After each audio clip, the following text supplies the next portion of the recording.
Hi everyone, welcome. Good morning. Thank you so much for coming and joining today. I'm so glad it's not raining yet, so maybe anytime, but today we are hosting this event together with the Bruker, our MTAC's longtime partner, and they are also sponsoring the symposium today. And I'm really excited about today's talk because it cannot be any more time pressing. You may have noticed that the Nature method has designated spatial as the emerging technology of 2024. And we have all the talks to showcase how the mass spec imaging-based technology can actually help your spatial omics need that you can apply for your research. So we have more than 300 people registered actually, so people will probably rolling in and out. And then we just know that. I'd like to invite Dr. Savannah Snyder from the Bruker also give the short speech about the opening remarks. And then after that, there are three moderators, including myself, Kate Stumpo, and then also Savannah Snyder from the Bruker, who will introduce the speakers and then moderate the talks. So without further ado, I'd like to invite Savannah to give the little brief speech, and then we start the talk. Thank you.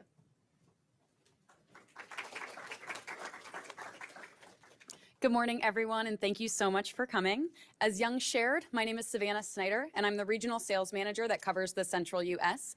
So I do have some cards out on the table there. If you have any more technical questions about the instrumentation that's going to be discussed today, would be happy to share more.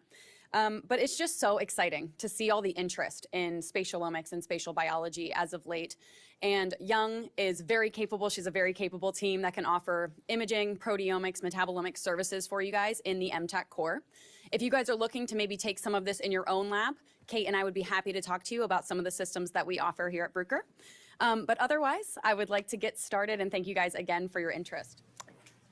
All right, everyone. So we are having great time, and I'm really excited about listening the talk from the more of development and the research, and then all the way through the translational things. So my talk today will be more focused on the technical aspects of this spatial omics and what are the capabilities nearby at your institution. If you want to apply some of these techniques, you guys are all ready to go. So that's what I want to present.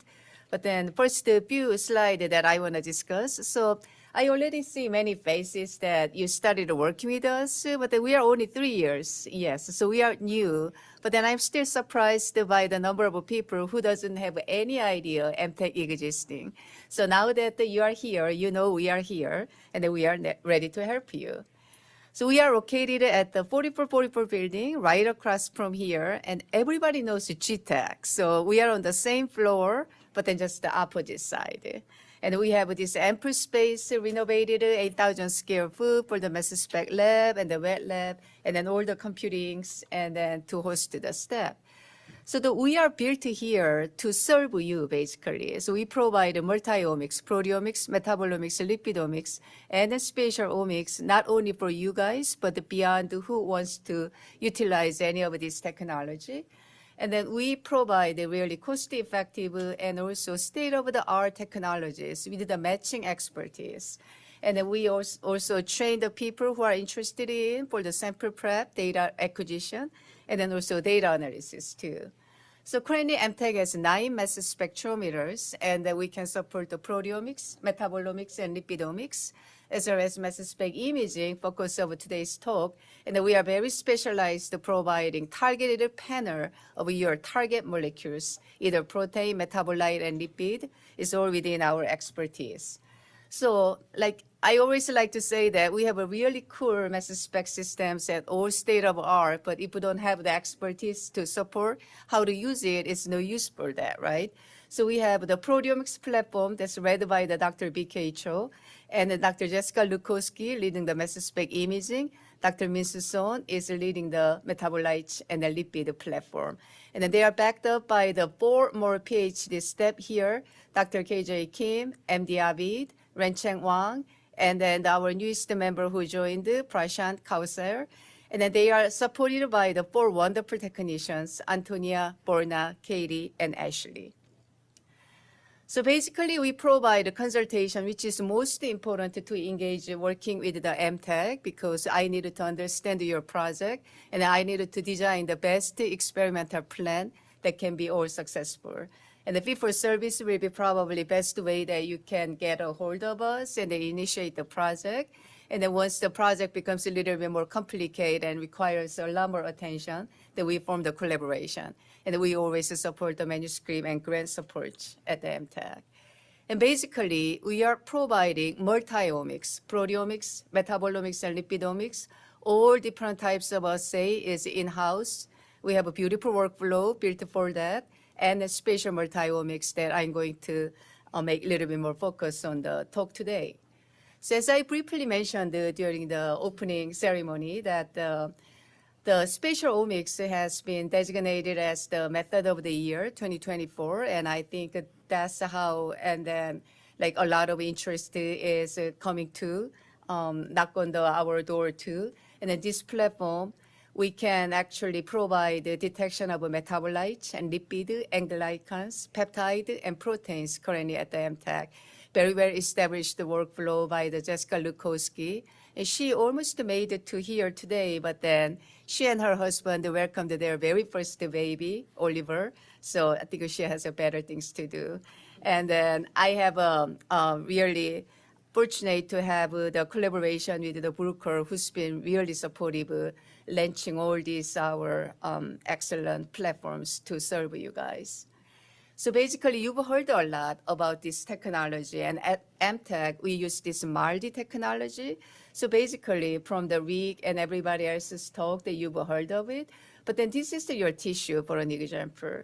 But then this laser beam start registering each of these spots, either based on the what resolution that you want to give it to, like 50 micron, very commonly used, 40 micron, we heard that, 20 micron, 10 micron, you can go down to the 5 micron with the commercialized mass spec. And then I know there's some development to go down to the all the way 1 micron.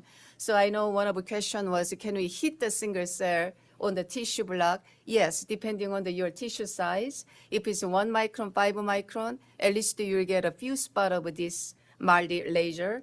And then each of those MALDI laser would record all these like lines up here. We call the spectrum. And then each of these spectrum would hold a different types of molecules.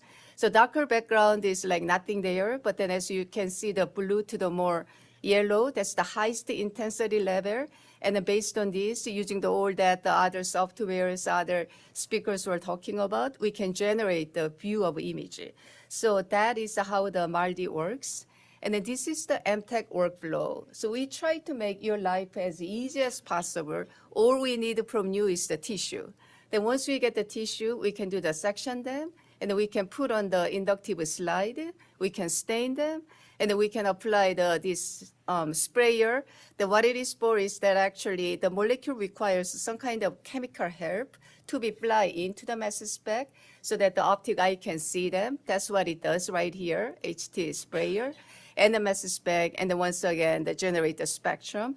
And then we have all these different types of softwares for the visualization and the detection of your very specific analyte that you want to see. And then sample preparation is really key for any other omics, right? However, especially this spatial omics is really important because we got to maintain this spatial distribution, right? And then also the abundance, because that's what we are doing. We want to see how much are there and where it is without any distortion of their location. So once again, the Jessica, her entire career has been devoted for the mass spec. And especially if you have the very fragile tissues or like a bits of tissues, but you still want to put them together and then you want to see them, we have a special embedding technology in-house that we can help you. So next few slides, I want to just give you a demonstration of what we were able to generate and what we will be supporting other teams. So let's take a look at the small molecules, metabolites, and the large molecule lipid later on. This is the human kidney. So the panel A shows the microscopic view of their anatomical distribution of the different space. And then in there, through all these different types of small molecules that you are seeing, from small to the large, and then they are showing all their like different locations. and then based on their locations and then also their MOG peak, that we can detect what molecules they are. So it's a really metabolites and lipid has been very well established.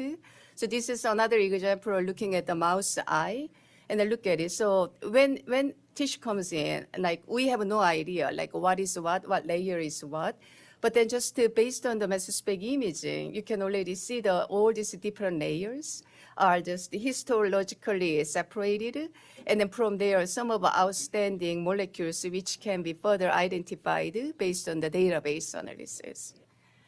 And then this is another example of the lipid. So when we got this fetal mouse knee joint, very small, right? We had no idea, but then they want to see all the global profiling of a lipid, what are there? And then just by doing the mass spec imaging, once again, where's the bones, where's the cartridges, and where's the other things is like clearly distinguished by the color.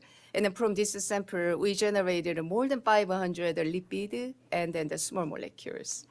And then let's take a look at the mouse lung with the tumor. So when people submit the samples, they have no idea, not necessarily reasonable interest in their mind. They kind of want to see, and then they want to pick the area. So when we run them, we saw that this molecule, specific molecule, was kind of all over everywhere. And then it turned out to be later on from the histological findings that was the actually normal region. And then we saw another piece of space that was very localized in a specific area, and then that turned out to be the tumor. And then also another species, and then we turned out that it's the airway. So all these images can be overlaid together and then composite together to generate the one full nice picture.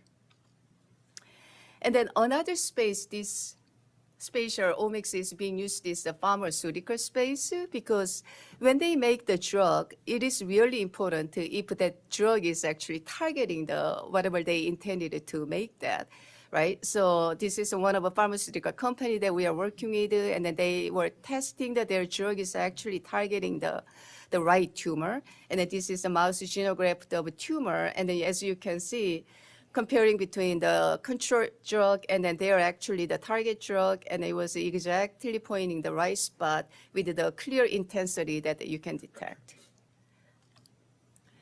And then the N glycans. So I'm not going to say much, especially when the rig is here, but then I want to let you know that we have a beautiful workflow to generate it to support many of your glycan needs. If you want to detect either targeted or untargeted, we'll be here to help. And then protein detection and peptide detection. So protein detection has been historically very challenging because they are larger molecules, and then it's difficult to be ionized. Therefore, a lot of people want to start with the peptidomics. So what happens is that once you give the tissue, we put on the slide, and then we can do the own tissue digestion of your protein, so we can detect those small peptides. So some of the example given here is the mouse brain, and then all the different size of peptide that we were able to detect. And what we've been doing also is that instead of searching these defined molecules against the entire mouse genome, which is like contain everything else, right? But then if we have a spare of this mouse brain, we can run the more traditional LC-MS-MS. So we have the very specific mouse brain database, and we can get the MS1 and MS2 information from there and import that. And then we do the search against this mouse brain peptidomics that we generated from the mass spec imaging. So therefore, we can get the more precise identifications and then potentially providing the quantifications as well.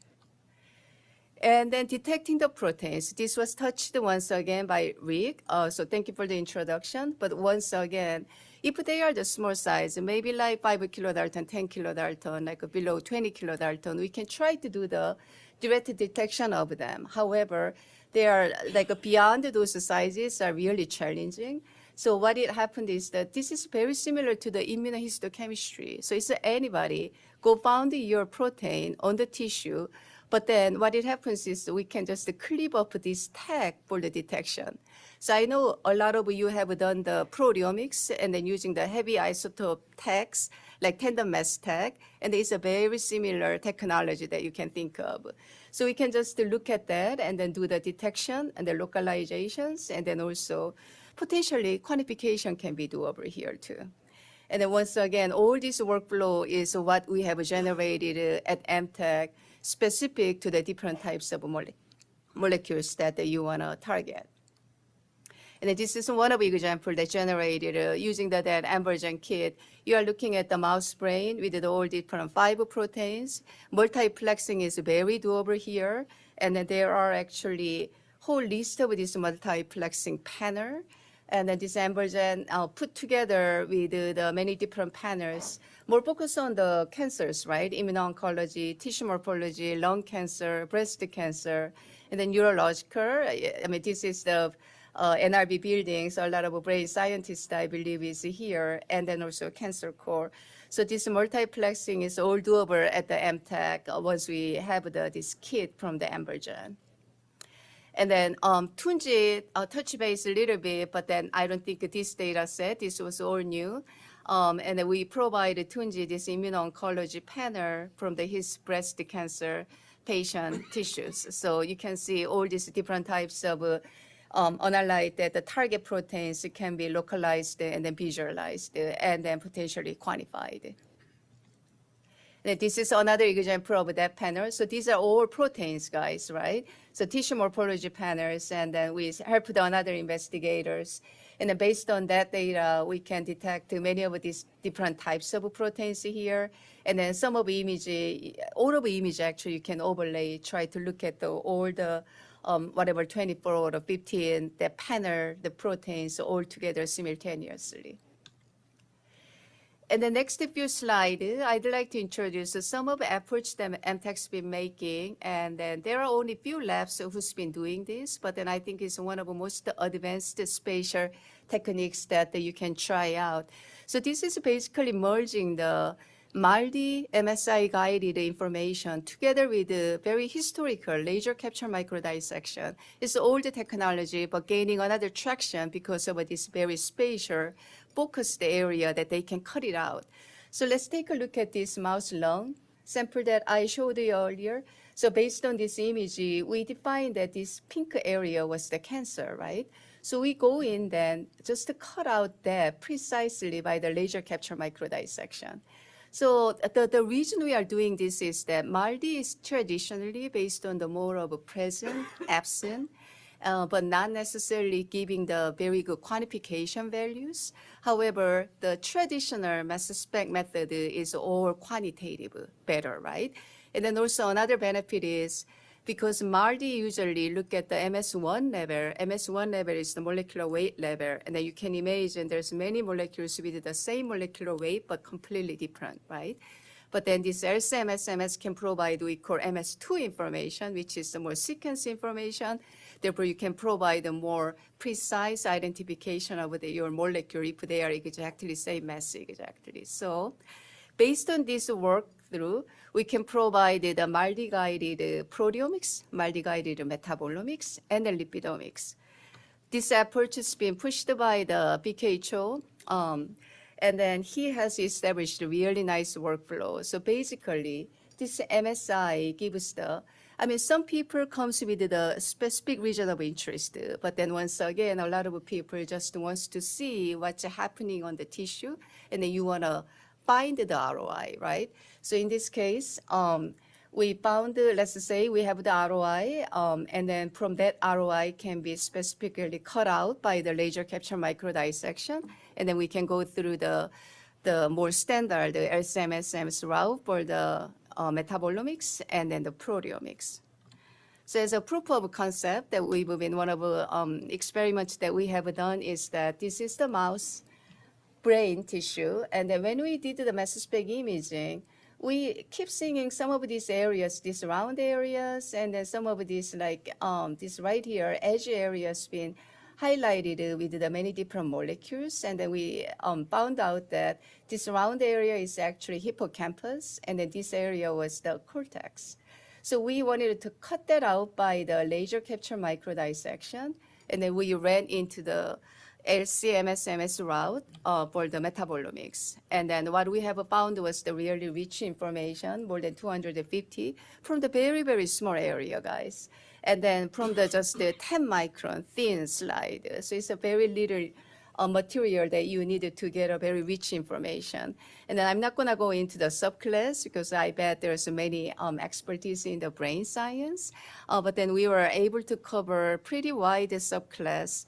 And then quantitatively, we are able to define multiple molecules that are specific in the one condition versus the other. And then for the proteomics, so metabolomics and lipidomics, after capturing LCM was really, I haven't seen any other team has done that. But then this LCM proteomics is relatively very, very established. Therefore, look at the number of protein that you can detect from that very small area, almost 4,000 proteins, right? So from there, you can do all different kind of analysis, like a user volcano plot, and based on that, you can define the huge number of differentially expressed proteins from the hippocampus and the cortex. And then sure enough, you can do any pathway analysis and pathway enrichment. And the data making all sense. So all the pathways are like known to be enriched in the hippocampus versus the cortex. So then I think there was the one of a question that, okay, so you can generate all this multi-omics information, but how can you integrate them? So here is the tricky part, but then this is where I need your expertise actually, because you are the experts in each of those biology. And then unfortunately, there's not that many methods that we can do it. We have to still go through each of the target that you are interested in and then try to make the story. So one of the examples that we've been trying to make the story was that from the metabolomics, we found this very specific acetylchlorine was upregulated in one of the tissues. And then in the proteomics data, we found this protein actually interacting with this ACH. And then in the end, actually, ACH is essential to regulate the phosphorylation of this AMPA. Okay, then they are all connected and they are doing something together. And then what is the next? So one thing that we didn't touch was the phosphoproteomics from this LCM captured very small information. But then we've been actually developing the very sensitive phospho method that can be working with the very, very small amount of tissue samples. Because this is not very doable, because phosphorylation usually known to be happen only 1 or 2% of your entire proteome. So in order to get that, any of the post-translational modification samples, we have to start with a huge amount of protein, right?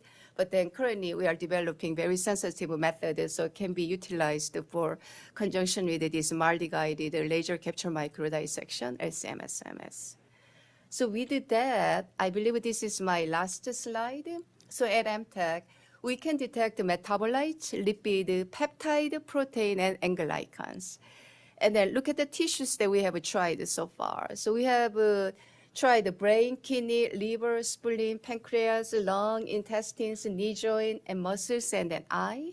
And then also fresh frozen tissues and the formalin fixed tissues or Davidson's fixed tissues is all doable. And then the species that we have tried, human, mouse, rat, ant, zebrafish. And then we have tried C. elegans and then multiple parasites. And then being in St. Louis, of course, plants, right? The current project we are working on is the vanilla beans, guys. So it's kind of fun.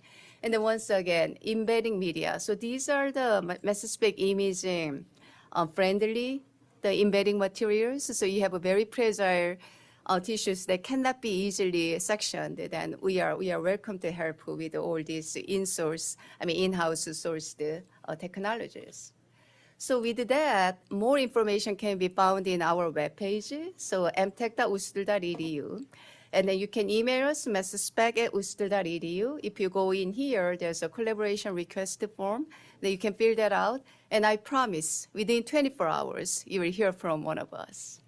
So thank you for listening, and I'll take the questions.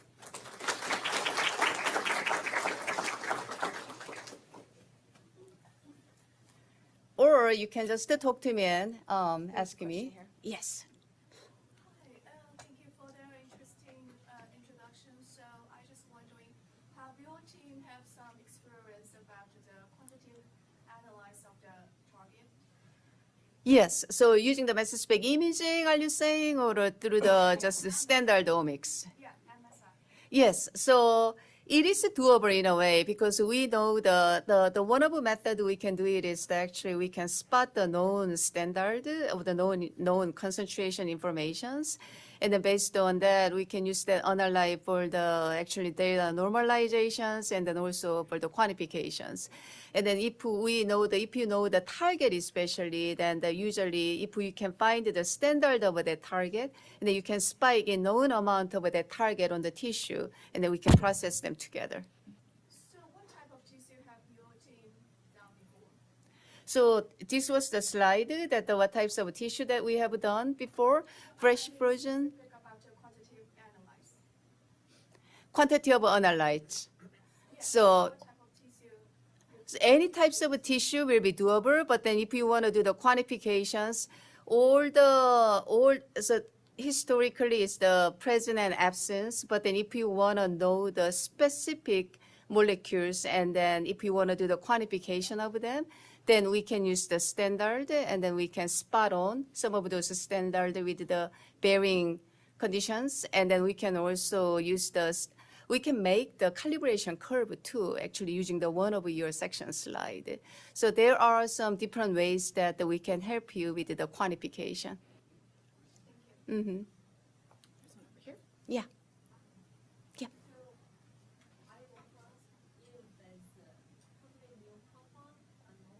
Yeah.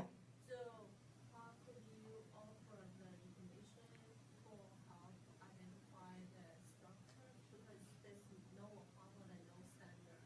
How much must that? Sure. But then that is your compound, right? There's just from like flow, for example, urine or blood. So I just do, extract something, but it's totally unknown compound. I just want to know how much. So I think it's maybe in your case, it's more like what I hear you is the untargeted, so from the urine or the body fluid samples. Exactly. So from the urine or like your body fluid, you can apply the untargeted approach actually, try to look for the what is in there, right? So we call that untargeted global approach. Using the LC-MS, that is the typical samples, right? So one way that we can help you is that actually do the traditional LC-MS-based metabolomics or lipidomics, and then from there, you can get a really long list of your analytes, and we can use that as our in-house spectral library. And then we can run maybe your spot on a slide for the mass spec imaging, and then whatever that the MS1 information found can match with this in the house-generated spectral library, I think. But the library usually because it's totally normal metabolites. So usually I'm pretty sure you cannot find a match. Yeah, but then unless you are specifically treated with certain chemicals, so I think you're unknown. So it's completely you're unknown. But so you absolutely have no idea, right? Yeah. So those are typically we have more than 1.5 million compound database.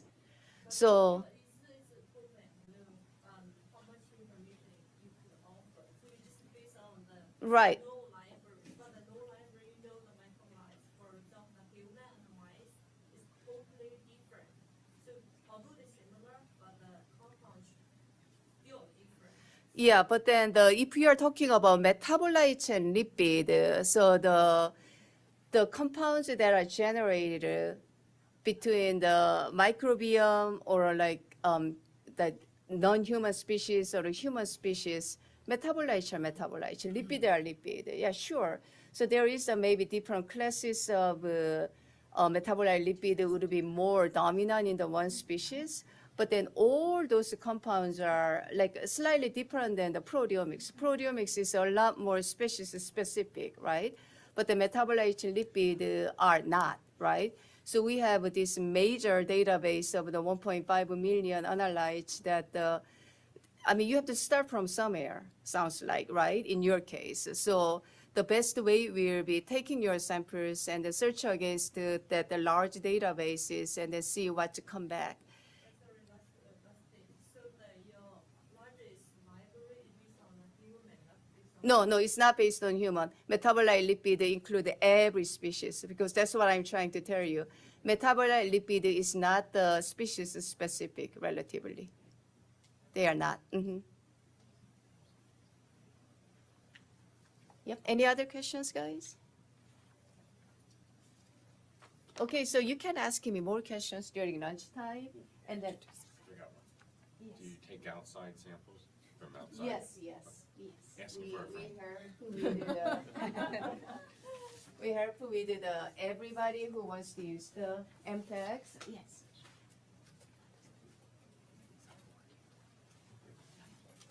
You will introduce? Yes, so we are switching the moderator again, guys. So I'd love to introduce my friend from the Bruker. And then Kate, especially, has been so instrumental for the success of our mass spec imaging platform together with Savannah. And then Dr. Kate Stumpo, she got her PhD in analytical chemistry from Texas A&M and did a postdoc training in the glycobiology. After being a professor for 11 years, and Kate moved to the Bruker as an application scientist. And then she has moved through multi-roles and then is now a global market manager in the MALDI business at Bruker. So please warm welcome Dr. Kate Stumpo. Thank you, Young. Thank you, everyone, for being here today. This really has been a beautifully organized event, and we can't thank you enough for all of the work that you've put into this.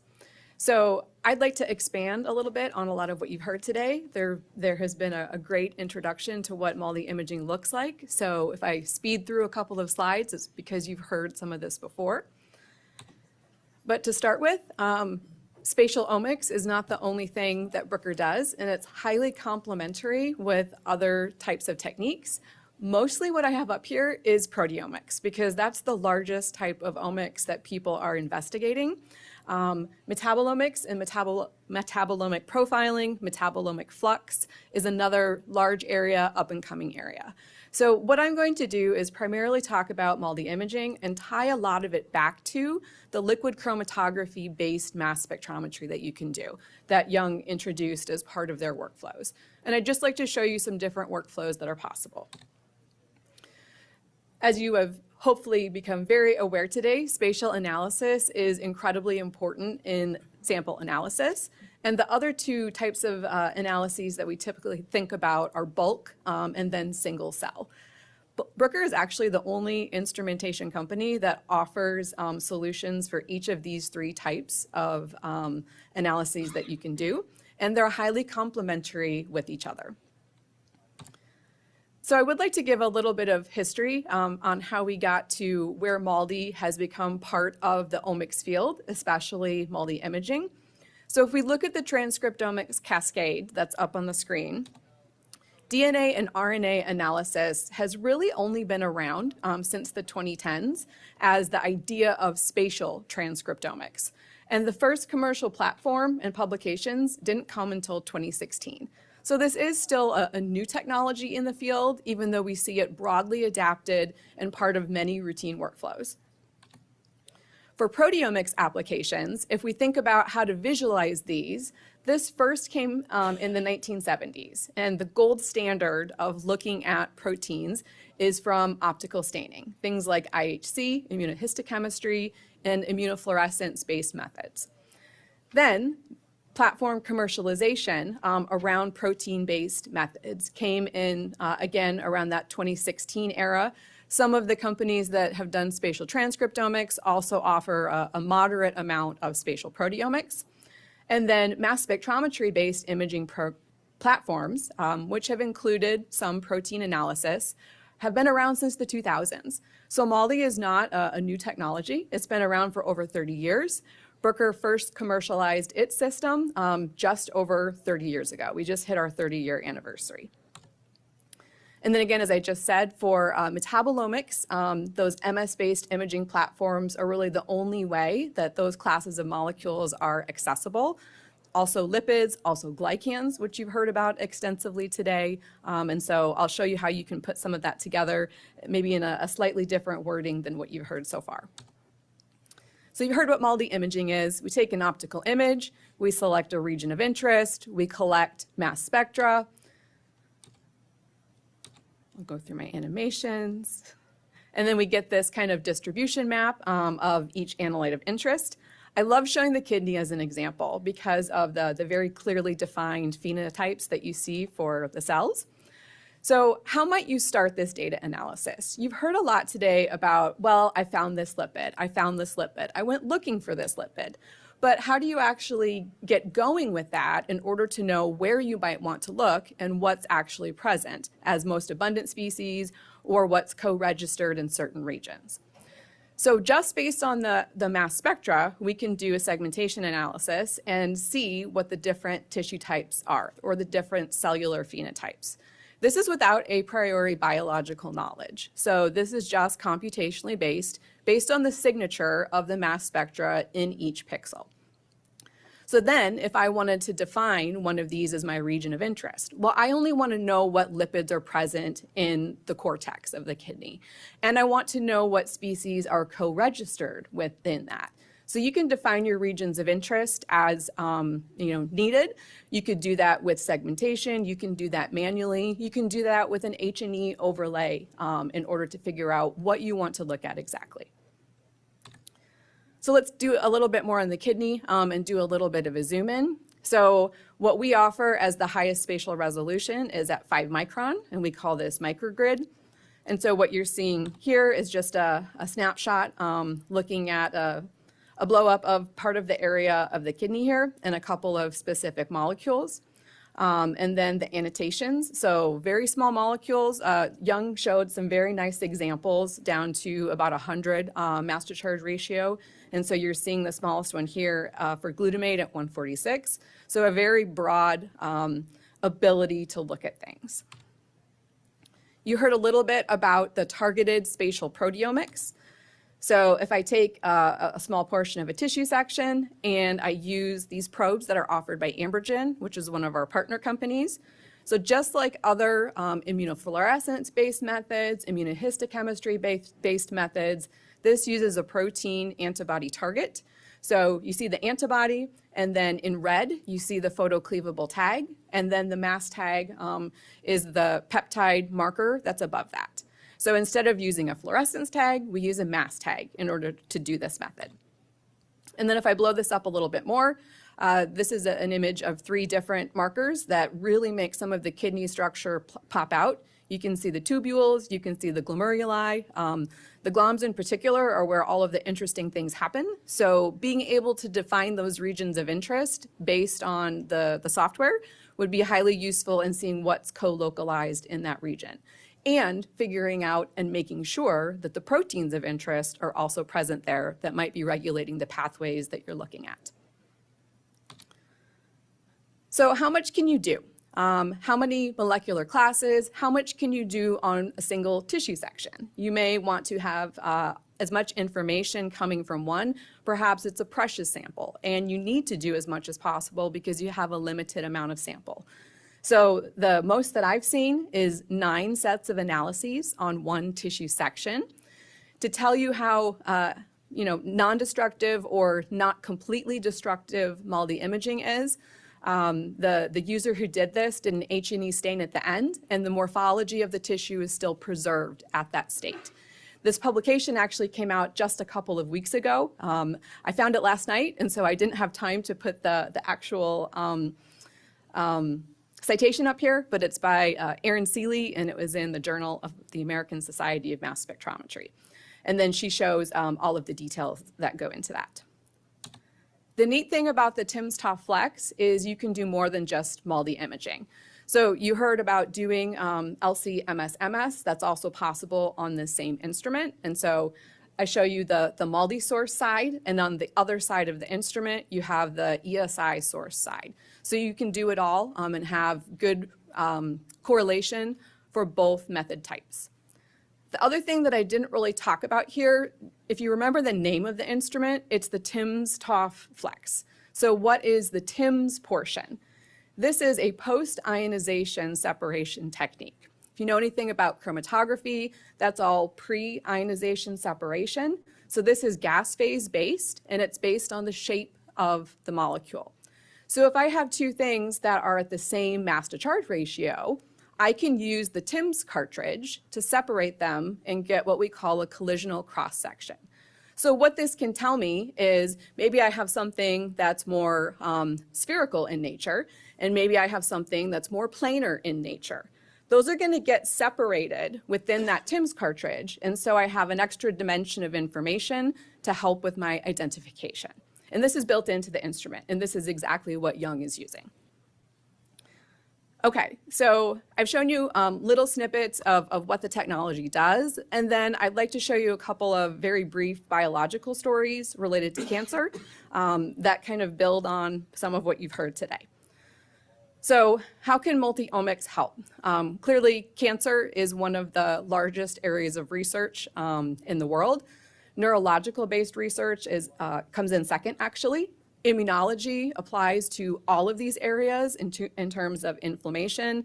And then especially within the pharma industry or with collaborations with pharma, we see a lot of therapeutics.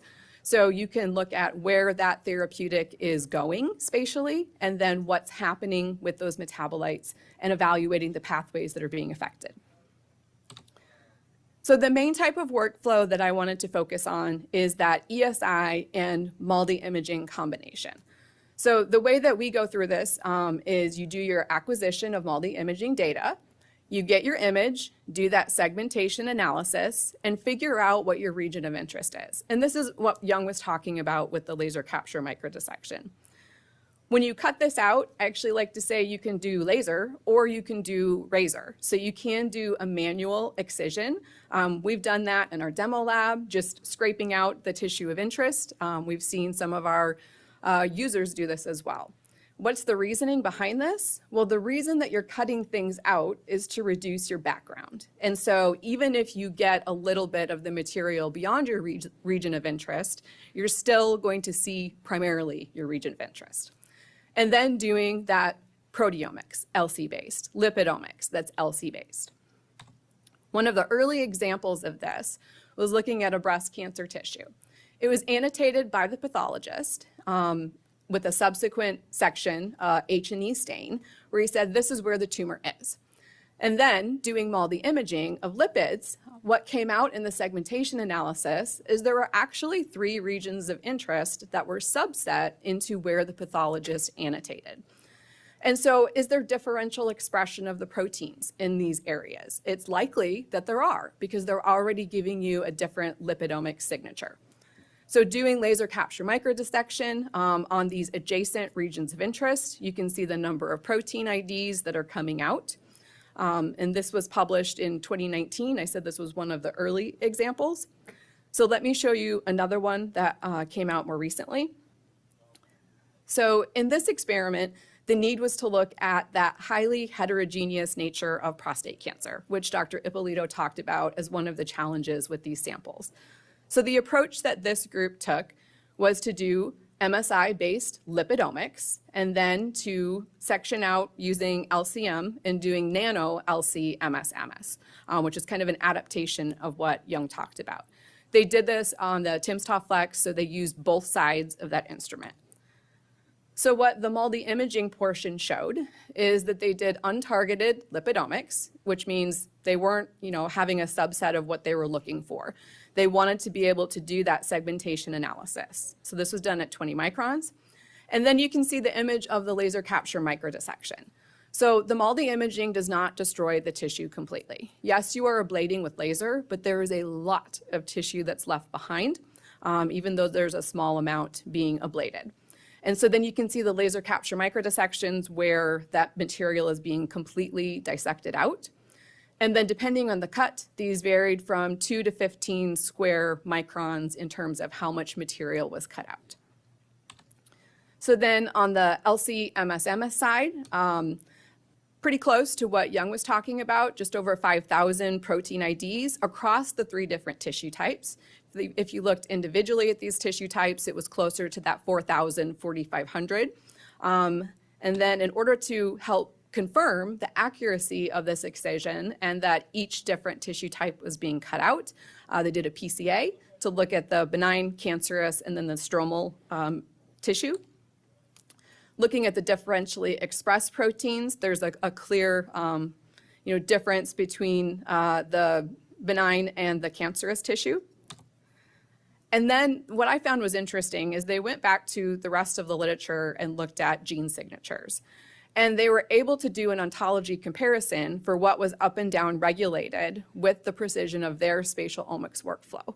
So another approach at bringing in a genomics or transcriptomics based method that could help to correlate. You see all kinds of things. People find their preferred methods, what's giving them good results, what's giving them good patient outcomes. There's no wrong or right way to do this, in my opinion, but using a tool like a mass spectrometer, I think, helps to increase the validity of your data. Okay, to hit on two of the points that I've already said, how much can you do on one tissue section, or what are the various modalities that you can do?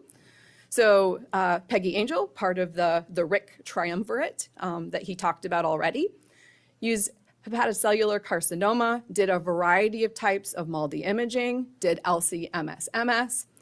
One of the reasons I wanted to show this is her workflow was a little bit different as well. So she started with H&E staining in order to do the digipath, and then destained that tissue section to do the rest of her workflow. All enzymatic based for the rest, and then that high-plex targeted protein workflow. And her example is the scraping of tissue, so using the razor instead of the laser, and then doing the proteomics portion. Another way that you could use LC-MS-MS compatible with the spatial component is with doing stable isotope labeling. So this user, Dan Wall at the University of Michigan, who's also a radiologist, I know Joe would appreciate that, and actually just had this material accepted by Nature. I got the email last night, so it's been an exciting few weeks. And so he did stable isotope labeling of glucose because he wanted to see where it was going in his glioblastoma material. So there are a few of the images shown here for TCA cycle metabolites, and then he wanted to spatially monitor that flux. So even though I'm showing you images here, one of the unique things that came out of this experiment is what's in that lower right-hand corner, which was how to do the analysis of the isotopically labeled species. So one of the things that Skills Lab, our software, offers is an API. So if you can write the code for what you want to visualize or the information you'd like to pull out in Python or R, then that's something that you can utilize and hooks up really well. If you want to visualize things differently, that's one way that you can do it. If you want to extract the information, such as how many heavy labels are happening and what's going on in terms of that TCA cycle enrichment, that's another way that you can do this. And that's actually something that'll be in his paper. Okay, so I didn't talk about all of the capabilities of the timsTOF Flex, but I did want to put this slide in just to highlight a couple of other things. We also have I guess you could say, an add-on called MALDI-2, where there's a second laser that helps with reducing those matrix molecules and can also help boost the signal for ions that are difficult to ionize. So some of the lipids that you'll see, like ceramides and other things, especially in the brain, we have a lot of good examples for steroids that also show up in the brain. You can boost that signal using MALDI-2.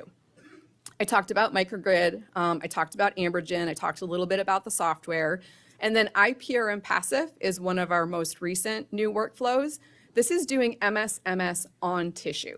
So if you have that ESI-based information, even if you don't have that ESI-based information, but you want higher confidence in your annotation or in your structural evaluation, you can do that MS-MS right on tissue as well. And then lastly, what we call Skills Autopilot is for ease of use in setting up your run. So if you use our barcoded IntelliSlides, you put it into the instrument. Within about 10 minutes, you're going to be ready to do your run, and it's going to do all the co-registration, all of the calibrations and things that are required to get your run going. Okay, and with that, I'd like to switch to another one of our instruments that we introduced last year. So this is a benchtop system. It doesn't have that TIMS component that I talked about, but it still has its own utility, including speed. And so that's the primary, I would say, advantage of this instrument, as well as being benchtop if you have issues with lab space. So I've got two specific stories that I'd like to tell you on this one. So this is the only cancer example I don't have in here. So this is looking at Alzheimer's disease and the plaque microenvironment. So the series of experiments done here was lipid imaging. We see that so much because it gives such nice signatures, and it helps you to figure out where to look and do a more in-depth investigation. And then that targeted protein workflow is done here, and then lastly, the H&E staining. So what this did afterwards for analysis was actually starting with the proteins for the data analysis, because they're very well known within Alzheimer's disease what's important. So the alpha beta 142 and the amyloid precursor protein are what the origin of the data analysis was. So based on the location of those, it's very easy to know where the plaques are. And so 50 individual regions of interest were highlighted, which are all of the tiny red squares that are a little bit hard to see, but you can kind of see them in the image up there. And then the individual ones are shown below. So then co-registration. So saying this is the area I'm interested in, what else shows up here? So what lipids are showing up, what's upregulated, what's downregulated overall compared to the wild type. And so accumulation of most of these species, the top row and the first two on the second row, and then depletion of several other species. One other thing that the NeoFlex can help you with is doing MSMS fragmentation of select lipids. This isn't spatial, so this is, I want to pick this spot. I want to pick this plaque, and I want to do MSMS fragmentation there. And so you're not going across the entire tissue section, you're picking a small region to do that MSMS on tissue. And this was recently published as well. This was actually the first NeoFlex publication that has come out. Okay, one other look, and that is, again, a different type of workflow that incorporates ESI-based mass spectrometry as well. So the way that this one will work is doing MALDI imaging of lipids on an FFPE sample, starting on the timsTOF flex, then doing MALDI high-plex IHC, then doing H&E staining, then doing that data visualization. So what this helps with is doing the CCS-enabled lipid conformation. So using the power of TIMS to make sure the species that you're looking at are of interest, and then transferring that target list to the NeoFlex and running it on the tissue sample there. Doing that multi-omics and multimodal capability that I've already talked about, working with the pathologist using QPath in order to make sure you're looking at the regions of interest. So what does the data look like, and how do you actually do this? So starting with the timsTOF flex with a serial section, collecting all of that lipid-based data, and then determining which targets are of interest for you. That could be based on region of interest. That could be based on a known target list that you have, and you just want to confirm that they're present. Then with that target list, doing a rapid analysis on the NeoFlex and getting the select images. Then doing that targeted protein workflow. Rick showed a picture of this. It's a different viewing system than that you maybe saw from some of the other slides. So this is what we call skills scope, which is where you can view just a targeted number of species. So over here on the right-hand side, you see just a select list, and you can see the ones that are currently checkmarked, which are being visualized here. The reason I'm bringing this up is if you have collaborators, if you have physician scientists who maybe don't want to look through all of the data, they say, show me the top 50 peaks that I'm interested in or that you found to be co-registered. Then this is a free platform where you can just click through those images and you don't have to use the full power of Skills Lab. It also has, more microscopy-based tools, the way you zoom in, the way you can measure. And these are OME TIFF files so that you can also co-register them with any other microscopy information that you may have. Okay, so remember this was part of a four-step process. So we did the lipids on this section that was of interest. We did the targeted proteins. and then let's overlay it. Let's use the skills lab in order to see what we're interested in seeing. You got a lot of control here. You can do the transparency components. You can go through and select the different components of interest. You'll see here this has a lipid and it has 2 targeted proteins. So you can bring together all of those data sets into one. And then, as I've kind of already said, but now is up here on the screen, what Skills Lab lets you do versus what Skills Scope lets you do in terms of working with others. And so on my last slide, I'd kind of like to emphasize again, I think what some of the others have said.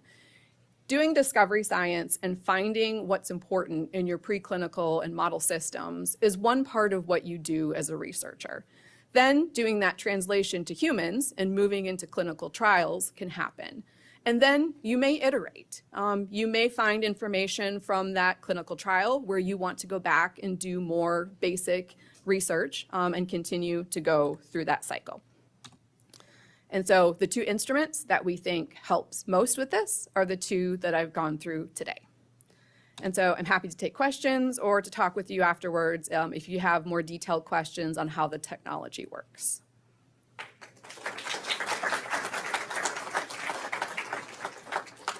Any questions for her? Yeah. I have a few questions. So you showed a fantastic recent paper for the multiple analysis on a single. Yes. How do you consider that the peptide analysis before the target protein? Yeah, so the order matters there. So to do the peptide portion, you're going to do an enzymatic digestion. The way that you can get that information as well as the targeted proteins is where the laser hits. And so, actually I said that backwards. You need to do the intact proteins before you do the tryptic digestion. And then you're not going to have the laser hit at the exact same spot. You're going to have it hit just next to it. So you have, fresh tissue in order to look at that region. So that when the protein digestion, you will have that special spot, or you save? All of the tissue. Yeah, you would do it on all of the tissue using that sprayer that was shown before. So that's how you do any enzymatic digestion is with the spraying. But then the protein becomes a peptide. Yes. How do you do the protein? That's what I said. I said it backwards the first time. So you do that intact targeted protein first, and then you would do the tryptic digestion. Other questions? Okay. So with that, I turn it back to you. Thank you. All right, guys. Send one more cloud. Then our last speaker, but not never the least, too. So Dr. Savannah Snyder earned her PhD in analytical chemistry from the University of Akron. And then directly after that, she actually began her career with the Bruker as a field service engineer. So she knows actually how the mass spec works and then everything else behind it. And then she changed her path, moving to different roles in the sales, and then where she's now leading the Central U.S. team as the regional sales manager. So she covers our area definitely. And then the information that she's gonna give out to is the really very updated technology that Bruker's been pursuing. So I am really looking forward to listening to what their latest today. So please welcome her. Thank you all, and I know we're a little bit over time here, so I'm gonna go as quickly as I can, but I did want to introduce you all to some really groundbreaking technologies that we're coming out with in 1 month at the upcoming American Society for Mass Spectrometry conference in June. And so essentially, we have purchased a company called Phasmatech that has made this OmniTrap technology. This is a technology that enables various different fragmentation types. And so if you are used to getting LCMS-MS data that is primarily kind of collision-induced association, that is what you'll normally be receiving from, say, a core like Young has, this is going to enable various different types of fragmentation techniques and therefore complementary fragments to give you more connectivity information. And that will enable you to really know what the connectivity of your species is and really confirm what that molecule is. And so this is a multi-segmented linear ion trap, and it's going to enable various different electron dissociations, collision-induced dissociations, and there will also be capabilities for laser-induced dissociation, UVPD, and the like. And so you can see here, I have a little bit of information on exactly kind of the setup. Something that I like to really focus on is the ability to kind of go back and forth. So you can start with CID and then do some EXD. And then in Q8, which is here, it's actually an accumulation quadrupole. And so what you're going to be able to do is increase your signal intensity. And so you're not really going to run into these traditional issues of not having enough signal for these MSMS workflows. And so, yeah, like I said, different modes of application areas. I'm going to focus in on this here because it's really this matrix showing you just the almost infinite amount of different pathways that you can use on this system. And so deep sequencing of intact MABs and proteins. You can do slow heating CID and then ECD and then more CID. Again, for those of you not as familiar with MSMS fragmentation, these are just a lot of different ways to access different cleavages of your molecules. Structural characterization of glycans, which Rick will probably really like to look into at some point. Structural elucidation of small molecule drugs, going from EID to CID, et cetera. Disulfide bond reaction of native MABs. Top-down sequencing of oligos. We're also looking into, and we haven't done a lot of these workflows yet, but focusing on site-specific double bond locations and lipids. And so this type of system is really going to be the only system on the market today that you will be able to access a lot of this information from. But yeah, MS to the N for deep sequencing of both heavy and light chain, MS2 and MS3 EID for glycans, and we have some people at Boston University doing this work already, MS2 EED for glycopeptides. Something that I also want to touch on as we're kind of scrolling through all of this is these are highly tunable, and that's not something that you're going to find on a lot of other systems on the market. And so we're able to really change the collision energies, not only in the CID space, but in the EXD space. And that is something that other vendors cannot offer you. So here is just some data showing what we can do in Q5 with the ECD paired with CID collisional activation. And so we're looking at a NIST light chain map here. And so from this and just one of the ECD workflows, we're getting about 86% sequence coverage. As we move and add CID to this, we're getting about 80%. That doesn't make our 86% the max because we can also use this new software that we have called Omniscape to combine these sequences. And we're getting complementary information from both. And so we're at 93% sequence coverage for this NISMAB. And Omniscape is the software. I'm not going to go too deeply into it, but it does employ de novo algorithms. And so we're able to really get down into the information without any prior knowledge. And then we also have de-isotoping. We can confirm a lot of this work with known sequences that are available, and then PTM screening. So if anybody here is interested in proteoform identification and PTMs, this is going to be an excellent system, one of the only ones on the market that's really going to be able to look at a lot of this site-specific information. And so here's kind of the workflow, unknown sequencing using our de novo algorithms. Then you can utilize MS BLAST search to get scored protein sequences, move on to the confirmation information, and then we can do PTM screening. And so before I completely close here, the NeoFlix system that Kate mentioned, while great for imaging, and it does do 20 pixels per second imaging capabilities, this is also great for biologics and protein characterization. You're also able to input Omniscape data or timsTOF, able to put MALDI-TOF MSMS data into Omniscape. And what's nice about that is Omniscape can also take any MSMS information from any system, and you can combine all of this information together to get really high sequence coverage. And so what's specific about the NeoFlex for some of this work and top-down proteomics especially is the terminal sequencing information, which is pretty difficult to get on a lot of your average QTOFs. And so N and C termini are able to be sequenced in many cases on this system, and it's also very fast. And so this NeoFlex MALDI-TOF, you're avoiding LC altogether. And so anybody who's doing LC, that can sometimes be a little problematic in itself. And so being able to avoid that and do these really fast MSMS workflows is really, really helpful. All right, I'm not going to go through all of this, but I just wanted to touch on one more thing here. And essentially that this system is very easy to operate. It's very small, it's easy to clean, and it's kind of the best friend of an academic core lab. You can do biochem, structural biology, clinical biology, organic and inorganic chemistry, functional materials. All of these things are very easy to do on a MALDI-TOF system. I'm going to be here. MALDI-TOF was a lot of what Kate and I did in graduate school as well, and so we'd be happy to talk more to you about this. But it's very little effort. Sample prep is very simple. You get almost instantaneous results. It's point and shoot. And you save a lot of time in human and instrument resources, so you get a boost in lab productivity. If you have any failures in your current workflows, it's an easy check to just throw a spot of your sample on this and just see, maybe you didn't desalt correctly and you're seeing a lot of salt clusters, and then you can go back and fix your sample prep for your QTOF workflows. So it's a really great way to do a quick check or get really great top-down information.